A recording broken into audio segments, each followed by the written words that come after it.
East FM நேயர்களுக்கு வணக்கம். இன்றைக்கும் நாங்கள் ஒரு முக்கியமான இடத்திலிருந்து இணைந்திருக்கின்றோம். அதாவது தமிழர்களுக்கெல்லாம் பெருமை சேர்க்கின்ற ஒரு நிகழ்வு என்று கூட சொல்லலாம். திருக்குறள் 6வது அனைத்துலக திருக்குறள் மாநாடு டொரண்டோவிலே இடம்பெறுகின்றது. அதுவும் கனடாவிலே ஒரு புகழ் பெற்ற ஒரு பல்கலைக்கழகம் UFT-யினுடைய ஸ்காப்ரோ கேம்பஸில் தான் இது இடம்பெறுகின்றது. இன்றைய நாள் காலை 9 மணியிலிருந்து அதே போன்று நாளை மறுதினம் என்று சொல்லி 3 தினங்களும் காலை 9 மணிக்கு நிகழ்வுகள் ஆரம்பிக்க இருக்கின்றன. 6வது அனைத்துலக திருக்குறள் மாநாடு கனேடிய தேசத்தில் நடத்தப்படுவது கனேடிய மக்களாக தமிழர்களாக நாம் பெருமை கொள்ளக்கூடிய ஒன்று.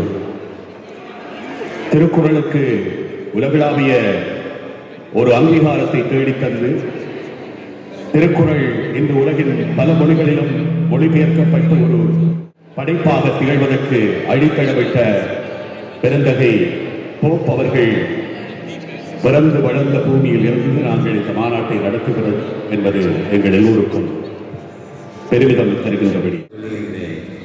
உயிரின தெய்வம் உடலினம் ஆலயத்தில் மட்டும்தான் இயங்க முடியும். அதை 3 ஊக்களாக பிரித்து 66 வருடங்களாக 60 வருடங்களாக உலக மக்கள் சொல்லிக்